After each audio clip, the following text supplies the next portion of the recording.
हिंद दोस्तों, स्वागत है एक बार फिर से। देश और दुनिया की तमाम बड़ी खबरों में पहली अपडेट में जानेंगे। एक देश एक चुनाव पर केजरीवाल ने बीजेपी पर बोला बड़ा हमला। बोले अगर 5 साल में एक बार हुआ चुनाव तो गैस सिलेंडर 5000 का कर देगी बीजेपी। तो वहीं अब दिल्ली मेट्रो में भी मिलेगा पास, 200 रुपए में कार्ड लो और जितना मर्जी घूमो। तो उधर राजस्थान में केजरीवाल ने दे दी 6 बड़ी गारंटी, फ्री बिजली, फ्री इलाज और महिलाओं को मिलेंगे 1-1000 रुपए। तो वहीं स्कूलों में छुट्टियों पर बिहार सरकार का यू टर्न, के पाठक ने वापस ले लिया फैसला। तो वहीं कांग्रेस पार्टी ने बनाई चुनाव समिति, मल्लिकार्जुन खड़गे, सोनिया गांधी और राहुल गांधी समेत 16 नेताओं को मिली जगह है। और भी बड़ी खबरों को जानेंगे विस्तार से, लेकिन उससे पहले यदि आप भी मानते हैं कि 2024 के लोकसभा चुनाव में कांटे का मुकाबला होगा तो इस वीडियो को लाइक कर, चैनल को लाल बटन दबाकर सब्सक्राइब करें और कमेंट बॉक्स में लिखें जय हिंद। दरअसल दोस्तों आपको बता दें कि एक देश एक चुनाव को लेकर केजरीवाल ने बीजेपी पर जमकर हमला बोला और कहा कि अगर 5 साल में एक बार चुनाव हुआ तो बीजेपी रसोई गैस सिलेंडर के दाम 5000 रुपए कर देगी। राजस्थान में इस साल होने जा रहे विधानसभा चुनाव में दिल्ली की सत्तारूढ़ आम आदमी पार्टी भी चुनावी मैदान में है। इस बीच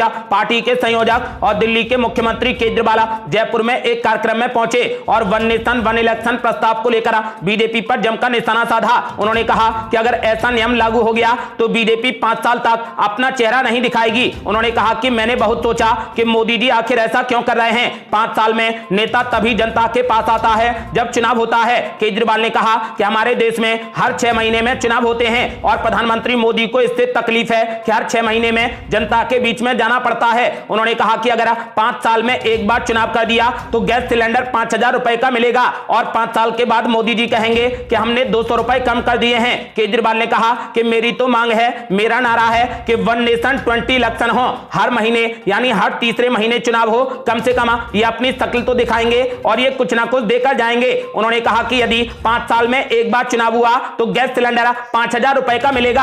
और बड़ी खबर, अब दिल्ली मेट्रो में भी मिलेगा पास, मात्र 200 रुपए में कार्ड लो और जितना मर्जी घूमो। दरअसल डीटीसी बस की तरह अब आप दिल्ली मेट्रो में भी पास बनवा सकते हैं। यदि आप दिल्ली में घूमना चाहते हैं तो टूरिस्ट स्मार्ट कार्ड के जरिए कम कीमत में जितना मर्जी घूम सकते हैं। G20 सम्मेलन को ध्यान में रखकर यह सुविधा शुरू की गई है। अगले 10 दिनों तक ही इस सुविधा का लाभ उठाया जा सकता है। 4 से 13 सितंबर के बीच चुनिंदा मेट्रो स्टेशनों पर यह कार्ड बनवा सकते हैं। टूरिस्ट स्मार्ट कार्ड 3 और 5 दिनों के लिए जारी किए जाएंगे। एक दिन की वैलिडिटी वाला कार्ड 200 रुपए में बनवाया जा सकता है और 3 दिन के लिए 500 रुपए में कार्ड बनवा सकते हैं। इसमें 50 रुपए रिफंडेबल सिक्योरिटी डिपॉजिट है। एक दिन का कार्ड बनवाकर आप असीमित यात्रा कर सकते हैं। एक दिन का कार्ड बनवाने पर आप रात को आखिरी मेट्रो मिलने तक सफर कर सकते हैं। और बड़ी खबर, कांग्रेस पार्टी ने बनाई चुनाव समिति, मल्लिकार्जुन खड़गे, सोनिया गांधी और राहुल गांधी समेत 16 नेताओं को किया गया शामिल। दरअसल कांग्रेस पार्टी ने अगले लोकसभा चुनाव और उससे पहले कई राज्यों में होने वाले विधानसभा चुनाव की तैयारियां तेज कर दी हैं। इसी कड़ी में सोमवार को कांग्रेस पार्टी ने अपनी चुनाव समिति की घोषणा कर दी, जिसमें 16 नेताओं को शामिल किया गया है। कांग्रेस पार्टी के राष्ट्रीय अध्यक्ष मल्लिकार्जुन खड़गे के अलावा इस समिति में सोनिया गांधी, राहुल गांधी, अंबिका सोनी, अधीर रंजन चौधरी और केसी वेणुगोपाल समेत कुल 16 नेता शामिल हैं। कांग्रेस विपक्षी गठबंधन इंडिया का हिस्सा है। मुंबई में 31 अगस्त से लेकर 1 सितंबर तक हुई इंडिया गठबंधन की बैठक में सभी दलों ने एक साथ मिलकर चुनाव लड़ने का संकल्प लिया है। कांग्रेस पार्टी ने केंद्र की ओर से बुलाए गए संसद के विशेष सत्र को लेकर रणनीति बनाने के लिए भी बड़ी बैठक बुलाई है। यह बैठक 16 सितंबर को हैदराबाद में होगी।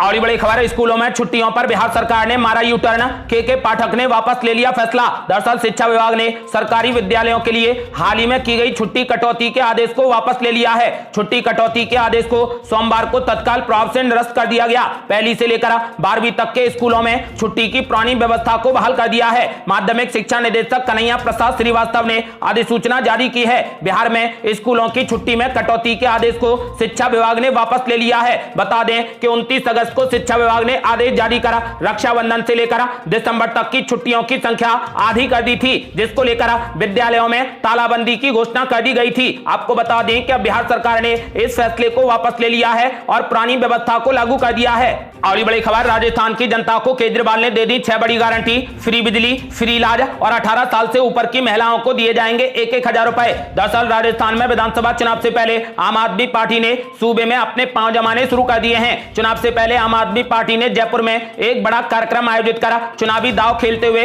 राजस्थान की जनता को 6 बड़ी गारंटियां दे दी। पार्टी के संयोजक एवं दिल्ली के मुख्यमंत्री केजरीवाल ने कहा कि हमें एक मौका दें, हम 300 यूनिट बिजली फ्री देंगे, सभी कच्चे टीचर्स को पक्का करेंगे, पूरा इलाज फ्री करने की व्यवस्था करेंगे। शहीद सम्मान राशि 1 करोड़ कर दी जाएगी। सभी कच्चे कर्मचारियों को पक्का किया जाएगा। सभी बच्चों के लिए रोजगार की व्यवस्था की जाएगी और 18 साल से ऊपर की महिलाओं के लिए हर महीने 1,000 रुपए की राशि दी जाएगी। राजस्थान में इस साल के अंत में होने वाले विधानसभा चुनावों के लिए आम आदमी पार्टी भी मैदान में उतर गई है। आम आदमी पार्टी ने राजस्थान की जनता के लिए गारंटी कार्ड देते हुए कई बड़े ऐलान कर दिए। पार्टी संयोजक केजरीवाल ने पार्टी के गारंटी कार्ड की सूची गिनाते हुए बड़ी घोषणाओं का पिटारा खोल दिया। केजरीवाल ने राजस्थान की जनता से एक मौका मांगा है। और बड़ी खबर, अब चंद्रमा पर गहरी नींद में सो गया चंद्रयान 3 का विक्रम लैंडर। अब 22 सितंबर को एक्टिव होने की उम्मीद। दरअसल भारत के चंद्रयान 3 मिशन का विक्रम लैंडर अब स्लीप मोड में चला गया है। इसरो ने सोमवार को इस बात की जानकारी दी। स्पेस एजेंसी ने साथ ही बताया कि इसकी अब 22 सितंबर के आसपास एक्टिव होने की उम्मीद है। इसरो ने सोशल मीडिया प्लेटफॉर्म एक्स पर पोस्ट कर बताया कि चंद्रयान 3 मिशन का लैंडर लगभग सुबह 8 बजे स्लीप मोड में सेट हो गया है और 22 सितंबर के आसपास उनके फिर से जागने की उम्मीद है। और बड़ी खबर, दिल्ली में ऑनलाइन डिलीवरी पर 3 दिन तक रहेगी रोक। जाने और क्या क्या रहेंगी पाबंदियां। दरअसल G20 शिखर सम्मेलन के दौरान नई दिल्ली जिले में दवाओं को छोड़कर अन्य सभी ऑनलाइन डिलीवरी सेवाओं पर रोक रहेगी, यानी जोमेटो स्विगी पर भी रोक रहेगी। दिल्ली पुलिस के विशेष आयुक्त SS यादव ने कहा कि आवश्यक सेवाएं जैसे डाक और चिकित्सा सेवाएं, मेडिकल जांच के लिए नमूना एकत्र करने की नई दिल्ली में अनुमति होगी। जिले में वाणिज्यिक गतिविधियों की अनुमति नहीं होगी। ऑनलाइन डिलीवरी सेवाओं की अनुमति नहीं होगी, लेकिन दवाओं की डिलीवरी की जा सकेगी। उन्होंने कहा कि आवश्यक सेवाओं के लिए दी गई वैध अनुमतियों का सम्मान किया जाएगा। वरिष्ठ अधिकारी ने इस बात की जानकारी भी दी कि सुप्रीम कोर्ट स्टेशन को छोड़कर मेट्रो सेवाएं प्रभावित नहीं होंगी। उन्होंने कहा कि VIP आवाजाही और सुरक्षा प्रतिबंधों के कारण स्टेशनों पर 10 से 15 मिनट के लिए गेट बंद हो सकते हैं, लेकिन प्रगति मैदान के अलावा अन्य स्टेशनों पर मेट्रो सेवाएं प्रभावित नहीं होंगी। और बड़ी खबर, आज इंडिया गठबंधन की हो रही अग्नि परीक्षा। मायावती ने जनता से की बड़ी अपील। कहा घोसी उपचुनाव में या तो वोट मत दो या फिर नोटा का बटन दबाओ। दरअसल आज घोसी उपचुनाव के लिए वोट डाले जा रहे हैं। इस बीच बहुजन समाज पार्टी की प्रमुख मायावती ने अपनी पार्टी के समर्थकों को मतदान से दूर रहने का निर्देश दिया है। बसपा ने उपचुनाव में कोई भी उम्मीदवार नहीं उतारा है। पार्टी प्रमुख मायावती ने पार्टी समर्थकों से मतदान से दूर रहने का आह्वान किया। बसपा की राज्य इकाई के अध्यक्ष विश्वनाथ पाल ने सोमवार को कहा कि अगर पार्टी के समर्थक मतदान केंद्र पर जाते भी हैं तो नोटा का विकल्प चुनें। बसपा ने घोषणा करते हुए समर्थकों से कहा कि वो उपचुनाव से दूर रहें। बता दें कि घोसी उपचुनाव में मुकाबला दिलचस्प बना हुआ है। दरअसल बसपा ने यहां पर कोई भी प्रत्याशी नहीं उतारा है और कांग्रेस पार्टी ने अपना समर्थन समाजवादी पार्टी को दिया है। यहां केवल भाजपा और समाजवादी पार्टी ही आमने सामने हैं। भाजपा ने दारा सिंह और समाजवादी पार्टी ने सुधाकर सिंह को मैदान में उतारा है। एक तरीके से देखा जाए तो आज यहां पर इंडिया गठबंधन की अग्नि परीक्षा है। और बड़ी खबर, 6 राज्यों की 7 विधानसभा सीटों पर उपचुनाव के लिए आज हो रही वोटिंग। 8 सितंबर को होगी वोटों की गिनती। दरअसल अगले साल 2024 में होने वाले लोकसभा चुनाव और साल के अंत में होने वाले 5 राज्यों के विधानसभा चुनाव से ठीक पहले 6 राज्यों की 7 विधानसभा सीटों पर आज उपचुनाव के लिए वोट डाले जा रहे हैं। वहीं इन सभी सीटों पर उपचुनाव के लिए प्रचार अभियान रविवार को ही समाप्त हो गया था। चुनाव आयोग के मुताबिक इन सभी सीटों पर मतदान के 2 दिन बाद यानी 8 सितंबर को वोटों की गिनती होगी। और बड़ी खबर, उदयनिधि स्टालिन के सनातन धर्म वाले बयान पर अब धीरेन्द्र शास्त्री ने बोला जबरदस्त हमला। बोले ये रावण के खानदान के लोग हैं। दरअसल मुख्यमंत्री M.K. स्टालिन के मंत्री बेटे उदयनिधि स्टालिन के सनातन धर्म का खात्मा करने वाले बयान पर अब विवाद बढ़ता ही जा रहा है। उदयनिधि स्टालिन के विवादित बयान पर अब धीरेन्द्र शास्त्री ने भी हमला बोला है। धीरेन्द्र शास्त्री ने उदयनिधि को रावण के खानदान के लोग कहा। धीरेन्द्र शास्त्री ने कहा कि ये रावण के खानदान के लोग हैं। अगर ऐसा भारत में रहने वाले किसी भारतीय ने कहा है तो भारत में रहने वाले समस्त सनातनियों के दिल पर उन्होंने चोट पहुंचाई है। ये राम का देश है और राम के देश में जब तक इस भूमि पर सूर्य और जल रहेगा तब तक सनातन धर्म रहेगा। उन्होंने कहा कि ऐसे लोग बहुत आए और चले गए, ऐसे जानवरों को जवाब नहीं देना चाहिए। आपको बता दें कि सनातन धर्म पर विवादित बयान को लेकर उदयनिधि स्टालिन के खिलाफ दिल्ली पुलिस में 2 अलग-अलग शिकायतें भी दर्ज की गई हैं।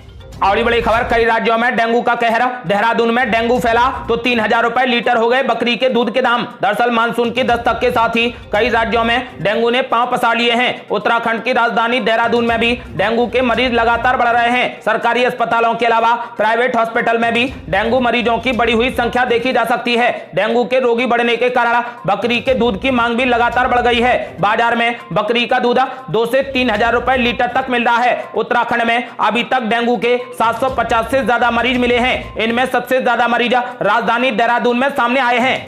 अगली बड़ी खबर, पटना वासी भी हो जाएं सावधान, तेजी से फैल रहा डेंगू, डीएम चपेट में आए, मिलने पहुंचे नीतीश कुमार। दरअसल पटना वासी सावधान हो जाएं, पटना में डेंगू बड़ी तेजी से पैर पसार रहा है। इस डेंगू की चपेट में पटना के जिलाधिकारी डॉक्टर चंद्रशेखर सिंह भी आ गए हैं। पिछले 4 दिन पहले वो डेंगू के शिकार हुए थे और अस्पताल में भर्ती हैं। सोमवार को बिहार के मुख्यमंत्री नीतीश कुमार खुद उनसे मिलने के लिए अस्पताल पहुंचे और उनका हालचाल जाना। आंकड़ों के अनुसार अभी सिर्फ राजधानी पटना में 100 के आसपास डेंगू के मरीज हैं और ये लगातार बढ़ रहे हैं, इसीलिए पटना वासियों को सावधान रहने की जरूरत है। अगली बड़ी खबर, मराठा आरक्षण को लेकर मुख्यमंत्री शिंदे ने दिया भरोसा, देवेंद्र फडणवीस ने लाठीचार्ज के लिए मांगी माफी। दरअसल महाराष्ट्र के मुख्यमंत्री एकनाथ शिंदे की अगुवाई में मराठा आरक्षण को लेकर सोमवार को एक उच्च स्तरीय बैठक हुई। उन्होंने कहा कि सरकार इस मुद्दे को व्यवस्थित तरीके से सुलझाएगी। मुख्यमंत्री शिंदे ने एक प्रेस कॉन्फ्रेंस में कहा कि उनकी सरकार मराठा आरक्षण से जुड़े मुद्दों को सुलझाने के लिए गंभीर है। शिंदे ने कहा कि सरकार ये मानती है कि मराठा समुदाय को आरक्षण मिलना चाहिए। हम आश्वासन देते हैं कि मराठा आरक्षण प्रदान करने के लिए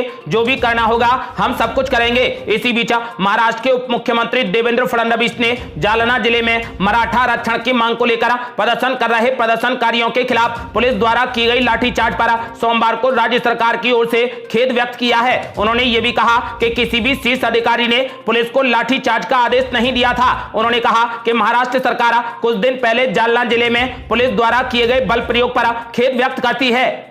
अगली बड़ी खबर, प्रधानमंत्री बनने के बाद से नरेंद्र मोदी ने नहीं ली एक भी छुट्टी, आरटीआई पर पीएमओ ने दिया जवाब। दरअसल प्रधानमंत्री नरेंद्र मोदी ने साल 2014 में प्रधानमंत्री के रूप में देश की सत्ता संभाली, जिसके बाद से उन्होंने आज तक कोई भी छुट्टी नहीं ली। इसका खुलासा एक आरटीआई रिपोर्ट से हुआ है। पीएमओ द्वारा दी गई जानकारी को असम के मुख्यमंत्री हिमंत बिस्वा शर्मा ने ट्विटर पर शेयर कर खुशी जताई है। महाराष्ट्र के पुणे के रहने वाले समाज सेवी प्रफुल्ल पी सारदा ने पीएमओ में आरटीआई लगाकर 2 सवाल पूछे थे। आरटीआई में पहला सवाल था कि प्रधानमंत्री बनने के बाद से नरेंद्र मोदी नई दिल्ली स्थित पीएमओ में कितने दिन उपस्थित रहे, तो वहीं दूसरा सवाल था कि प्रधानमंत्री के रूप में नरेंद्र मोदी अलग अलग कार्यक्रमों में कितने दिन उपस्थित रहे। सारदा द्वारा दायर आरटीआई का जवाब देते हुए पीएमओ ने बताया कि प्रधानमंत्री मोदी हमेशा ड्यूटी पर रहते हैं। प्रधानमंत्री बनने के बाद से अब तक नरेंद्र मोदी ने कोई भी छुट्टी नहीं ली है। वहीं दूसरे सवाल का जवाब देते हुए पीएमओ ने कहा कि प्रधानमंत्री मोदी के विभिन्न कार्यक्रमों की जानकारी प्रधानमंत्री कार्यालय की वेबसाइट पर मौजूद है। हालांकि एक रिपोर्ट के अनुसार प्रधानमंत्री मोदी ने पिछले 9 वर्षों में देश विदेश में आयोजित 3000 से अधिक कार्यक्रमों में शिरकत की है। अगली बड़ी खबर, अपनी पार्टी का कांग्रेस पार्टी में विलय कर सकती हैं वाईएस शर्मिला, राहुल गांधी और सोनिया गांधी से कर सकती हैं मुलाकात। दरअसल आंध्र प्रदेश के पूर्व मुख्यमंत्री वाईएस राजशेखर रेड्डी की बेटी वाईएस शर्मिला कांग्रेस पार्टी में शामिल हो सकती हैं और जल्द ही वाईएसआर तेलंगाना पार्टी का इसमें विलय कर सकती हैं। सूत्रों ने इस बात की जानकारी दी। उन्होंने कहा कि आंध्र प्रदेश के मुख्यमंत्री वाईएस जगनमोहन रेड्डी की बहन शर्मिला हैदराबाद के नजदीक कांग्रेस की 17 सितंबर को होने वाली महारैली में मौजूद रह सकती हैं। वो आज कांग्रेस के शीर्ष नेताओं सोनिया गांधी और राहुल गांधी से राष्ट्रीय राजधानी दिल्ली में मुलाकात कर सकती हैं। ऐसा माना जा रहा है कि शर्मिला अपनी पार्टी का विलय कांग्रेस में कर देंगी। अगली बड़ी खबर, मध्य प्रदेश में पटवारियों की अनिश्चितकालीन हड़ताल जारी। कमलनाथ ने शिवराज सिंह चौहान पर बोला जबरदस्त हमला, बोले यदि कांग्रेस की सरकार आई तो पटवारियों पर दर्ज सभी एफआईआर होंगी वापस। दरअसल अपनी विभिन्न मांगों को लेकर प्रदेश के 19,000 से ज्यादा पटवारी हड़ताल पर हैं। पटवारियों की हड़ताल को आज 8 दिन पूरे हो गए हैं। इधर पटवारियों के साथ हुई मारपीट और एफआईआर दर्ज मामले में पीसीसी चीफ कमलनाथ ने सोशल मीडिया ट्विटर पर लिखा कि कांग्रेस की सरकार आई तो पटवारियों पर दर्ज सभी एफआईआर वापस होंगी। आपको बता दें कि मध्य प्रदेश में पटवारियों के प्रदर्शन को 1 सप्ताह पूरा हो गया है, लेकिन मांग पूरी न होने पर वे अभी भी हड़ताल पर बने हुए हैं। इस बीच पीसीसी चीफ कमलनाथ अब उनके समर्थन में आ गए हैं। उन्होंने ऐलान कर दिया है कि यदि मध्य प्रदेश में कांग्रेस पार्टी की सरकार बनती है तो पटवारियों पर दर्ज सभी एफआईआर वापस ली जाएंगी। ये थी अब तक की बेहद बड़ी खबरें। रोजाना की ताजा खबरों को जानने और हमसे जुड़ने के लिए चैनल को लाल बटन दबाकर सब्सक्राइब करें और घंटी बटन भी दबा दें। जल्दी मिलते हैं बड़ी अपडेट के साथ, तब तक के लिए जय हिंद, जय भारत।